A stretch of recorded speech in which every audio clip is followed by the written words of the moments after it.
é possível que a gente obedeça e transgrida ao mesmo tempo. É possível que uma igreja funcione com todos os seus ritos e cerimônias e ainda assim não estar fazendo a vontade de Deus.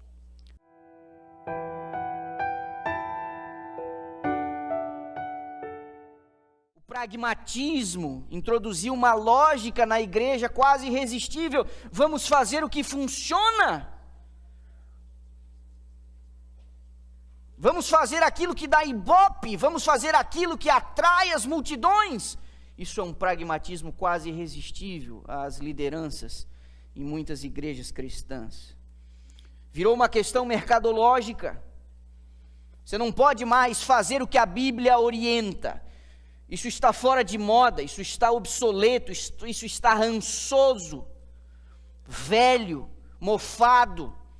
Você precisa ter uma leitura correta do público que você quer alcançar. Você não pode mais impor o cardápio à sua audiência. Em tempos de YouTube, Netflix e companhia limitada, o cliente é que determina o que, quando e como ele quer consumir o produto.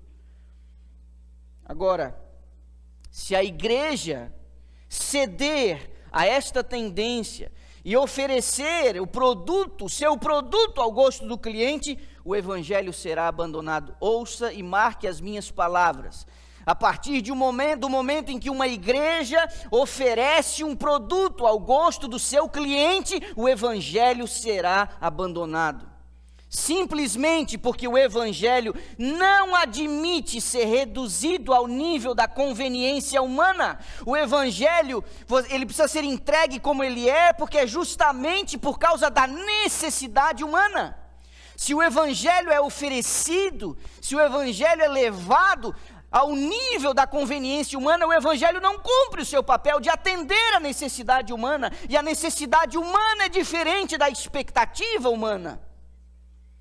O evangelho por si só, em sua natureza, ele é escandaloso, ele é desafiador, ele é revolucionário. O evangelho exige a morte, o evangelho exige a renúncia. Se nós estivéssemos vivendo o verdadeiro evangelho, as fogueiras da perseguição já teriam sido reacesas.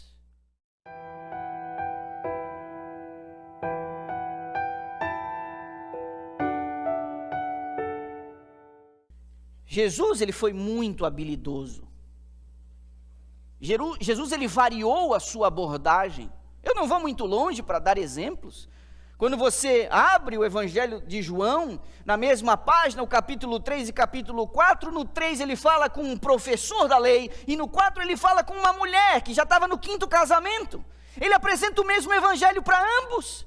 Ele apresenta a necessidade do Espírito para ambos, ele apresenta a si mesmo para ambos. No capítulo 3 ele diz, o Filho do Homem será levantado. No capítulo 4 ele diz, eu sou a água viva. No capítulo 3 ele diz, o Espírito sopra onde quer. No capítulo 4 ele diz, vai haver um momento em que os seus adoradores adorarão o Espírito em verdade. Ele apresenta o mesmo Evangelho no capítulo 3 e 4. No 3 para um homem extremamente inteligente, um doutor da lei. No 4 para uma mulher de caráter duvidoso. Mas ele não compromete a mensagem. Ele muda a abordagem, mas ele não compromete seu conteúdo.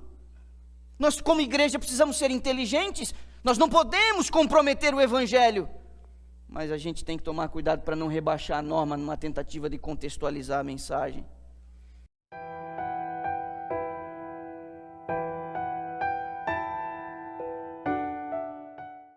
Meus irmãos, o mundo está embriagado com o vinho da sensualidade. O mundo está afetado pela superficialidade, pela ostentação. O mundo está entregue aos prazeres e ao divertimento. Esse é o mundo em que nós estamos vivendo hoje em dia. Por essa razão, se nós entregarmos o que as pessoas desejam e embalarmos o evangelho a partir do que elas esperam, nós não estaremos entregando um evangelho puro, nós vamos estar entregando um subproduto que trará alívio de consciência sem prover salvação. Você pode chamar esse ajuntamento de pessoas num final de semana de qualquer coisa, mas não de igreja. Programa de auditório, indústria cinematográfica, show business, nada disso serve de parâmetro para a igreja. Nada disso serve de parâmetro para a igreja. com uma dose mínima de honestidade, a gente tem que reconhecer que as últimas décadas não têm demonstrado uma melhora no estado moral das pessoas, e nós já estamos há algumas décadas com igrejas em decadência, especialmente aqui nos Estados Unidos, rebaixando o nível do evangelho para tentar atingir as pessoas, os 100 igrejas, tentando entregar a eles uma igreja ao gosto do cliente. Mas os últimos anos têm demonstrado que as igrejas não têm produzido cidadãos do reino de Deus.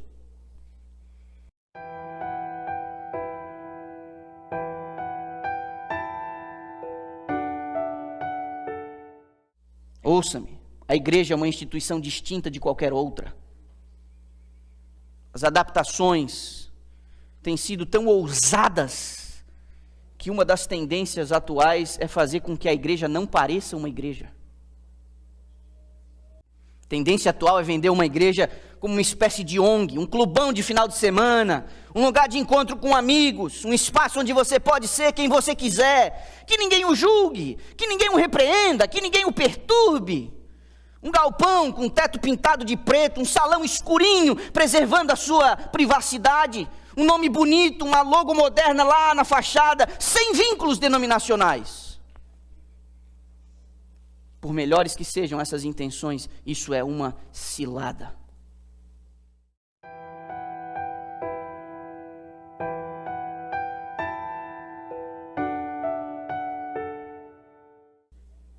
Essa má compreensão eclesiológica, a eclesiologia é uma parte da teologia que estuda a teologia da igreja.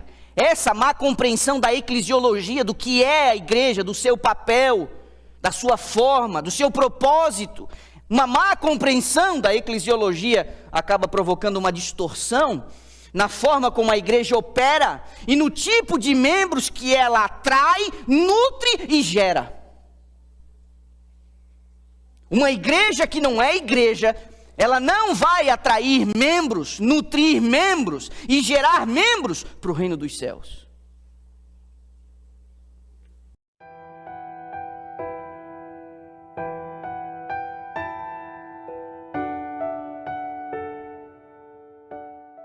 Um dos caminhos adotados por líderes de pequenas e grandes congregações em declínio foi a busca de uma consultoria de empresas especializadas em crescimento de igreja. Essa semana eu consultei uma delas. Existem várias por aí. É uma empresa especializada em crescimento de igreja. No portfólio deles eu fiz uma pesquisa. Pesquisei a palavra Jesus na sua apresentação, na apresentação do produto, nenhum resultado. A palavra Jesus não aparece. Ok, eu pesquisei a palavra Espírito Santo, nenhum resultado. Eu pesquisei a palavra Bíblia em todo o portfólio de apresentação deles, nenhum resultado. Palavra de Deus, nenhum resultado. Aí eu pensei, vou usar sinônimos. E quando eu pesquisei a palavra Cristo, 2 resultados em todo o portfólio. Em algum momento é chamado de corpo de Cristo, em outro momento o impacto de Cristo. Nessa empresa especializada em crescimento de igreja, eles estruturam o produto deles, o produto que eles vendem a pastores, ministros ordenados, líderes de pequenas e grandes congregações que estão experimentando declínio. Eles estruturam esse produto em 4 pilares. Não é Jesus, não é o Espírito Santo, não é a Bíblia. 4 pilares: estratégia, marca, tecnologia e marketing. Isso não é igreja.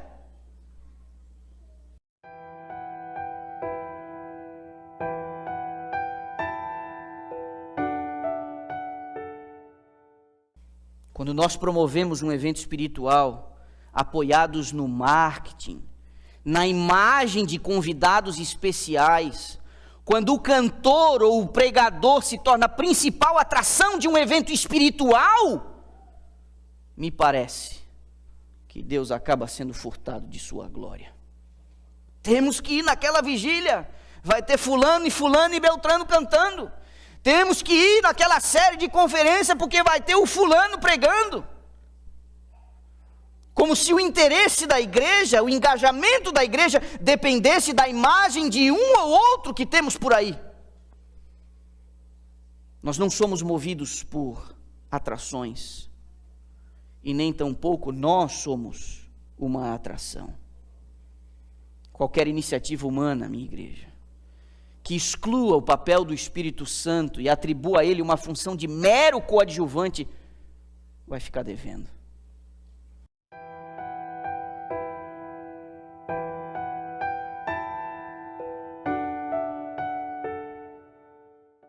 A igreja não é um palco para nós sermos admirados. Podemos ter a melhor performance, podemos ter uma eloquência impecável, podemos jamais errar o tom ao cantar uma música, organizar um evento sem furo, conduzir um departamento com maestria, mas seremos incapazes de dissimular os nossos sentimentos e intenções diante de Deus. Quando não se tem uma visão correta da igreja, quando os homens não se deixam guiar pelo Espírito, quando não nutrem um espírito manso e dócil, não haverá prosperidade espiritual. Os nossos interesses pessoais jamais deveriam ser consultados no que diz respeito à condução da igreja. Submeta suas opiniões e preferências ao juízo dos seus irmãos. Isso não é sinal de fraqueza, isso é sinal de nobreza. Ao ser convidado a contribuir com a condução do culto, a pergunta que eu faço a você: você tira as sandálias diante da grandeza de Deus ou você se ajeita para ser admirado pelos homens?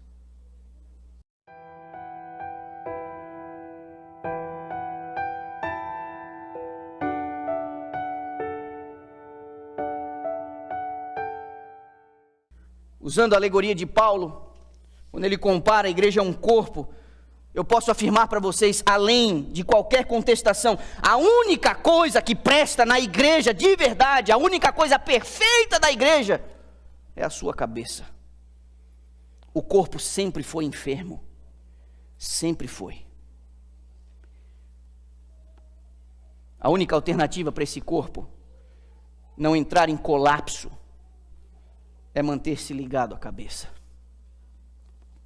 Ou seja, simples como uma criança pode entender, a solução da igreja é Cristo.